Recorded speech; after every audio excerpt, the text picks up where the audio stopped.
Welcome everyone to Government Contractor Chat. I am Lindsay Riegelsberger, Director of Operations and Business Development for Streamline Government Contracts. Streamline helps small to mid-sized federal government contractors who seek experienced, effective support with contract management that reduces risks, increases profits, and enhances reputations. We do this by negotiating teaming agreements, subcontracts, preparing estimates of completion when necessary, and speaking to contracting officers in their own language. We are the proud organizers of Government Contractor Chat, and we thank you for joining us today. It is my pleasure to welcome back Ben Madden, a veteran HR leader with nearly 20 years driving growth across tech, government contracting, and professional services. As SVP of HR at the Ambit Group, he led a 5 times workforce expansion, 2 acquisitions, and a successful sale in 2022, all while earning multiple best places to work.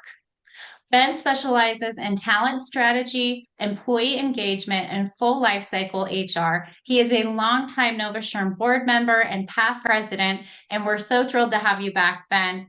Let's welcome Ben Madden. Thank you so much, Lindsay, and thank you to the Streamline team. Absolutely.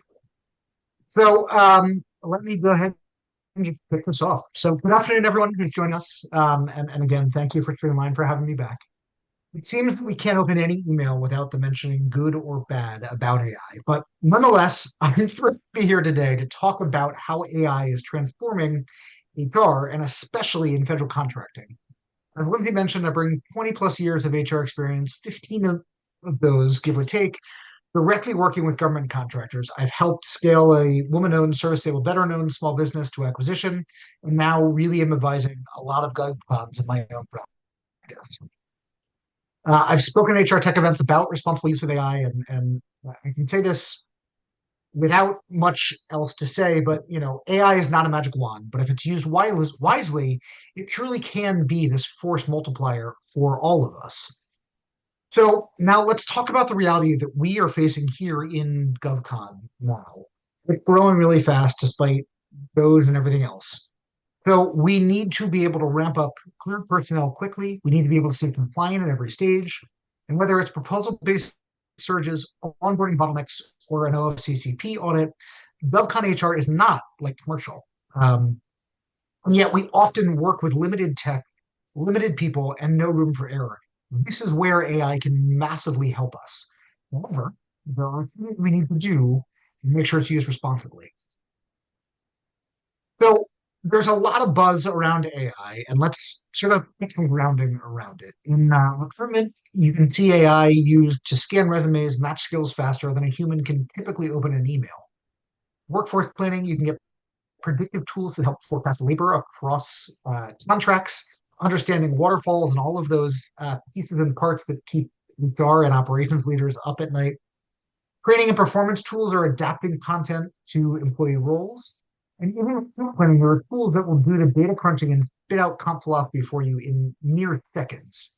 This isn't science fiction. It is already happening now, and especially useful in GovCon's project-based compliance-heavy environments.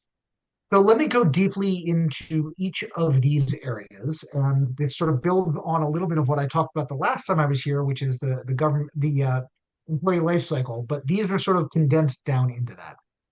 So recruiting in recruiting in GovCon is truly a speed game, but it also requires compliance. AI can help us move fast without cutting these corners.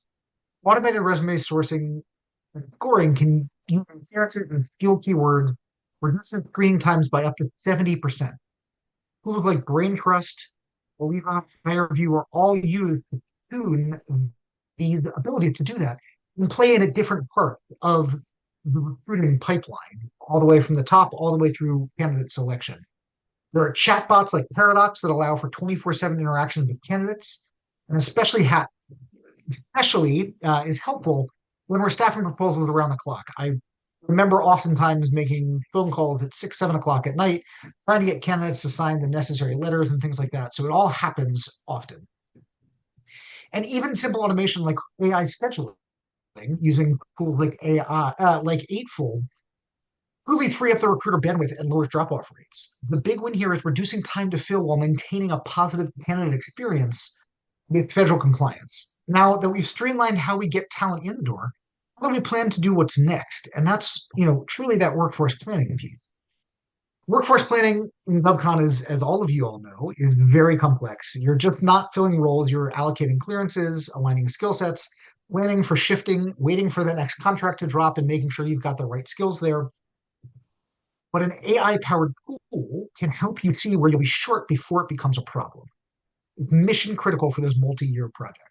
Again, tools like Eightfold, Workday Adaptive all help provide that for you at a click of a button and can speed up the process. Additionally, Revelio Labs helps with cleared staffing alignment.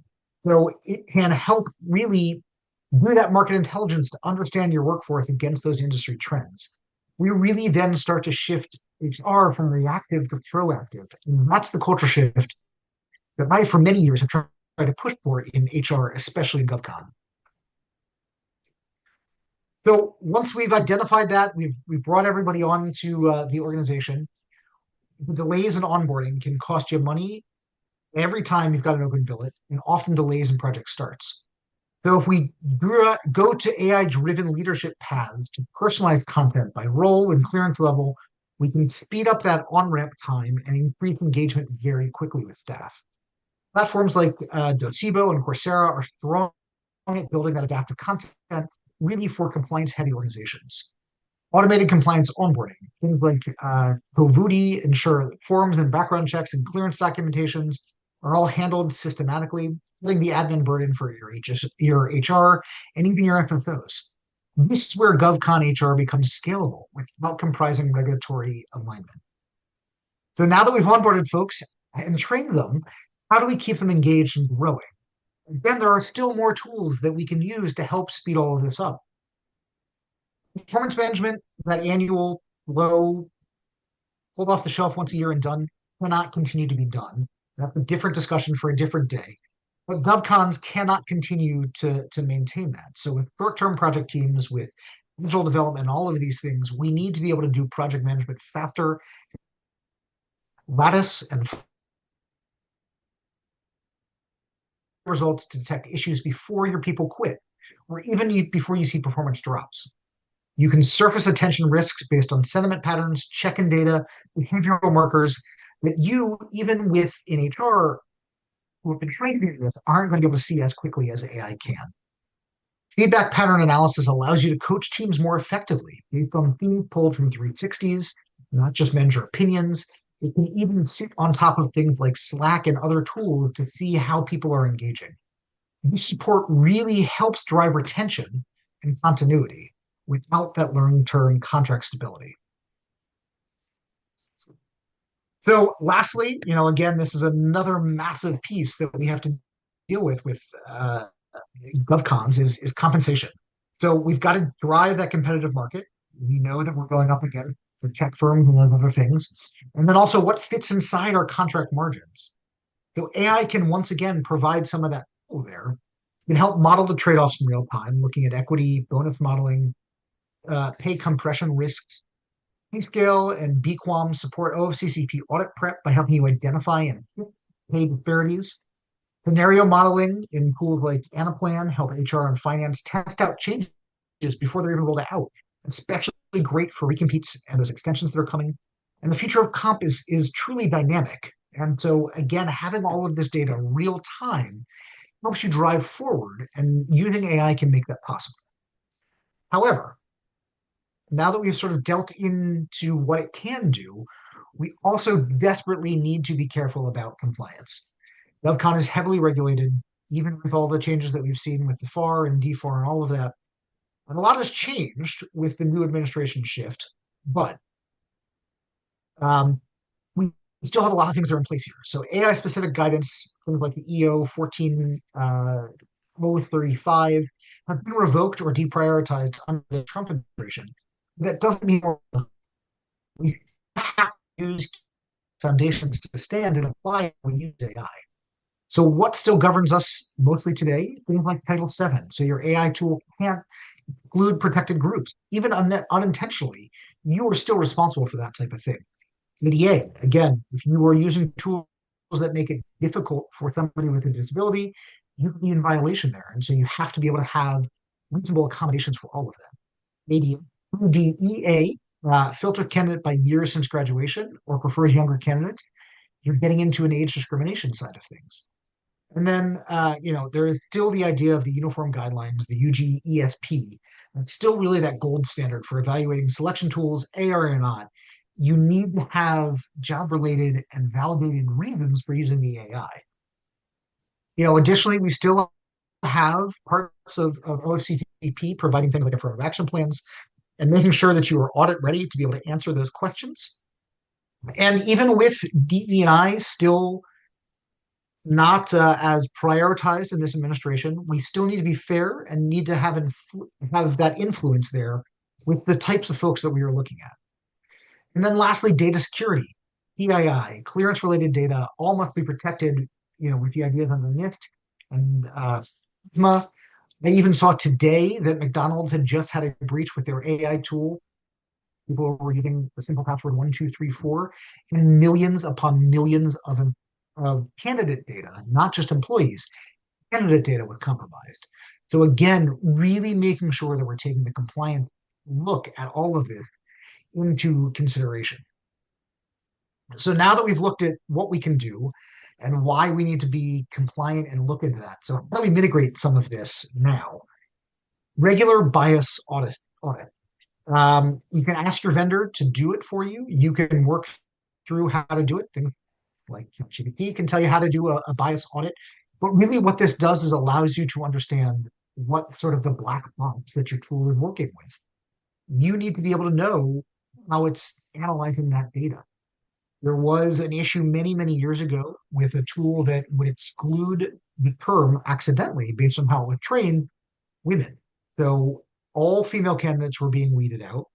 Anyone who was a women's soccer coach or a sports coach were weeded out just because that term was viewed from the languaging that was done as a knockout. So the more that you do those bias audit, the better off you know how that data is being used.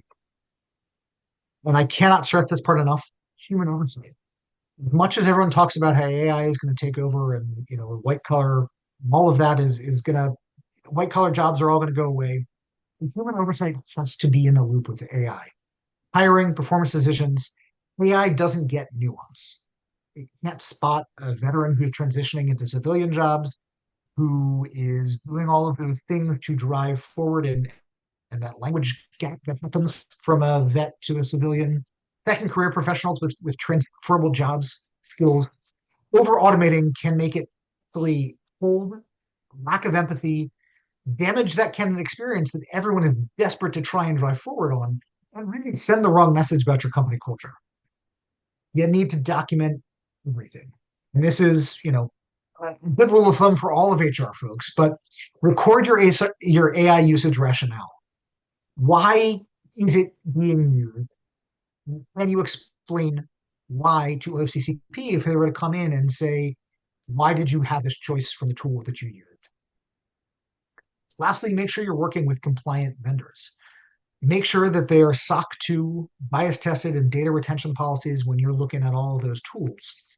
The more that you have the backup and support of the vendors that you're using, the better off you're going to be if you ever have an audit coming your way.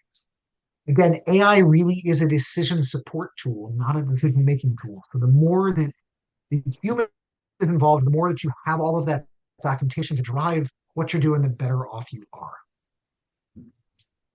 So we've now just talked about tools and what it can do. Now let's talk about how you can start making changes to your organization now. So let's move from strategy to really that execution side of all of this work. So start small. Find that one problem and pilot it. Start with sourcing or onboarding. Build that cross-functional team, your HR department, your legal department, your IT team, and really start understanding all of it in that tool selection. There are hundreds and hundreds of tools out there. Make sure you know what it is that you're trying to solve for before you start going out and buying tools. Measure the outcome. Is it faster hiring? Is it cleaner audit? What are those efficiency gains that you are doing? and expand on what works and drop what doesn't. So you're iterating it responsibly and document, document, document. So where do we begin? We do it safely and strategically. Sourcing, resume screening is a great place to do this. Onboarding, automation, personalized compliance training. These are use cases with fast returns, minimal risk, and they don't require a full tech overhaul. I actually just posted about this not that long ago on LinkedIn.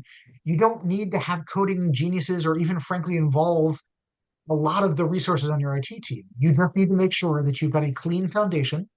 So if your HR setup is in chaos, make your policies, make your documents accessible, get the workflows on paper, because AI is going to want to be able to review all of that and be able to help automate and process. Automate what's repeated. So what are those things that you were having done all the time? FAQs, onboarding messages, compliance reminders. These are the perfect things to automate early to see how it saves time. Augment your insights. Let AI truly do that thinking.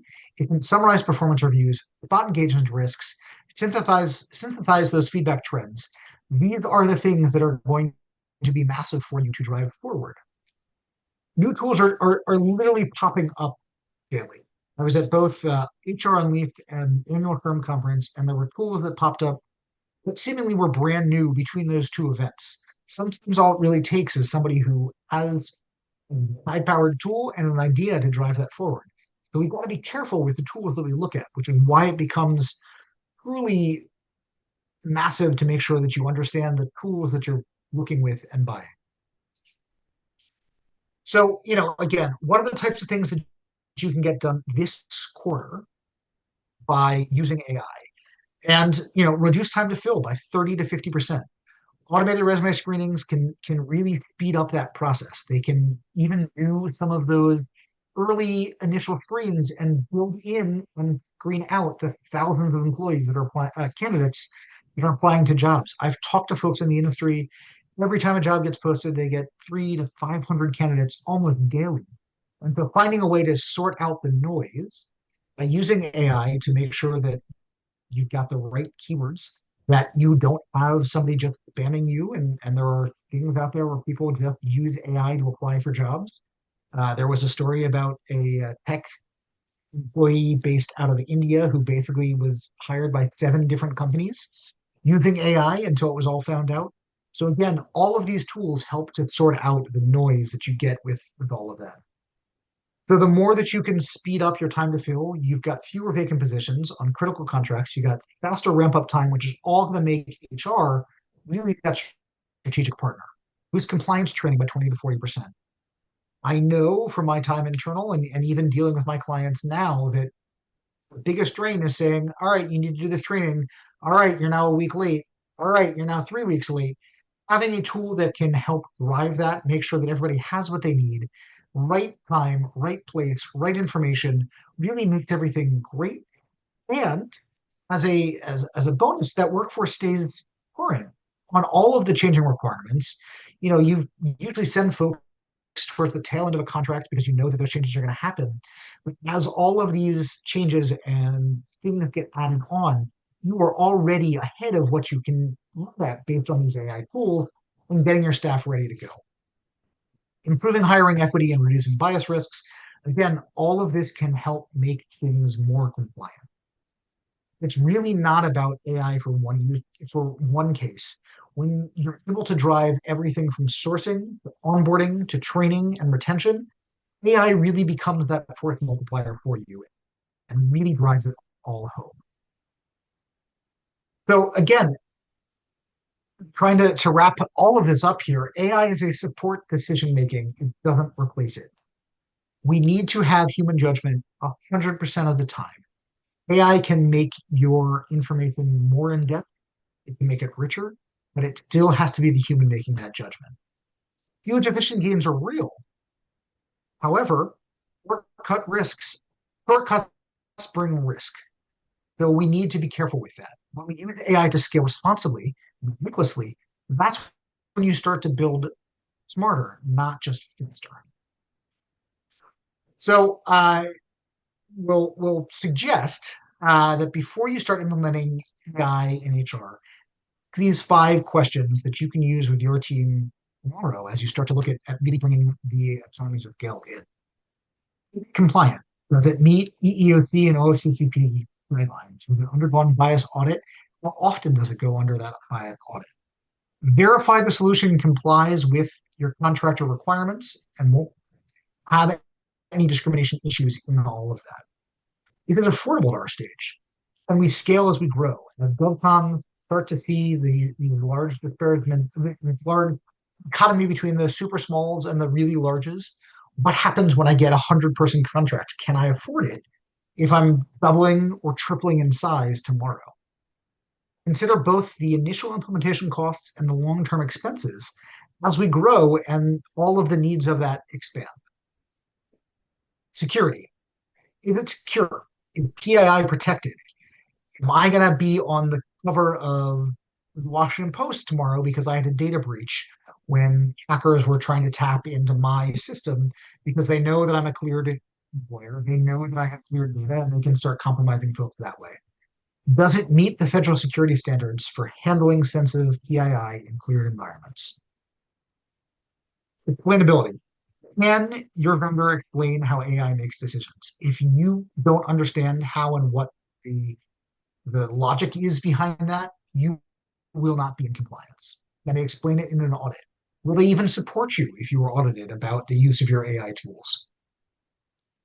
Transparency in AI decision making truly is that critical component for compliance defense, human oversight, and ensuring that the tool is doing what you need it to do. Lastly, vendor reputation. GovCon is a very small world. Tools are used across various different companies. Have they worked in GovCon? Have they worked in regulated organizations?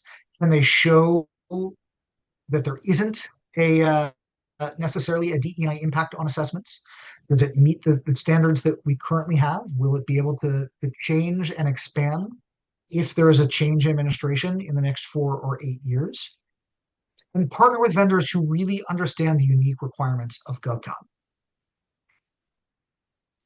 So these are the questions that you need to ask before you sign a single contract. These are the questions that you need to feel comfortable making so you can take this to your leadership, to operations, to say these are the tools that we're doing and why. So if you want to learn more, I've listed all the tools that I've mentioned today and some other ones, as well as some good references that are worth reading. So here on the left-hand side is all of the tools that I mentioned for sourcing, screening, onboarding and training, clearance and security, performance and compensation. Some good tools and things to read. There had been a much larger set of EEOC and OFCCP guidance tools. Those had all been revoked under the Trump administration, but you can still find some of those archived just to give you that idea in terms of what the thinking is and was. But the NIST AI risk management framework is a tremendous one to be able to read through. The EEOC's uniform guidelines on hiring really just reinforces what we need to know. The OFCCP contractor portal, Firm and Brookings and Rand with their responsible use of AI. And this becomes your launch pad, not your last stop when it comes to understanding all of that. Those of us in GovCon don't need to become AI experts, but we need to lead with intention. We need to use AI to scale responsibly, not just shortcut judgments. And if we do that, you're not just staying compliant, we're staying competitive in a market that is getting more and more competitive with every day that we go. So with that, I am happy to connect, take questions. Hopefully you all have learned something about where we're going with AI here in HR and how each and every one of you can hopefully apply this to your organization today, tomorrow, even next week. Yes, and I'll be looking in the chat here, so please feel free to drop any questions you might have. I know I have a few here. Let me just check real quick. Okay. So let's start with what questions should executives be asking their HR leaders before approving any AI related spend? And I realize you kind of went over this, but let's recap on that. Yeah, no, absolutely. So, again, really it's truly understanding what the impact is, what we're trying to solve, um, and what are the compliance risks that we may come to. Will this do the things that we need to do? Are we just being sold by buzzwords and things that are really that sort of critical piece that we're looking for? Understood. How can AI help GovCon firms compete for cleared talent in an environment where security constraints can be limited on data access? So, again, I'm going to stress this as a former FSO as well. I can't and should not touch any classified data, but it can help with understanding the cleared labor market across proposals. It can analyze the internal mobility and cross-skilling opportunities, and can really help find those candidates that may not necessarily be as identifiable by being able to map their transferable experience. So, some of those tools that I mentioned, things like Eightfold, and another one is Skyhive, when it is configured correctly, it can really respect the need to keep sensitive data outside of AI, but speeding up that decision making. Okay, understood. What risks should GovCon firms be aware of when AI tools use the external data, like social media or online behaviors and screening? So, this from an HR standpoint is a massive, massive red flag. External behavior data can bring in that bias. It can really violate candidate privacy and even breach some security ethic pieces there as well. So any AI tool that goes beyond a candidate's resume or submitted materials need to be vetted heavily. GovCons need to understand what data sources is the tool using, and can I trace everything back to a compliant origin? We all know and have heard about things like AI hallucinating, and all of those types of issues. So the more that we can drive and understand and limit some of that based on what we're getting from a candidate will really make it and limit some of that bias. Okay, sounds good. Thank you for your time today, Ben. We really appreciate you joining us again on Government Contractor Chat. I really enjoy your presentations and get a lot of value out of all the discussions we've had. So I appreciate you sharing that with our audience. So our Government Contractor Chat complimentary Zoom webinar series will be the third Wednesday of each month, excluding August and December. So we're coming up here on August, one of the months we take off. And then, like I said, in December, we take off as well. These are every third Wednesday of each month, 12 to 1 p.m. Eastern Time. Thank you for your time today, all. We'll look forward to seeing you in September.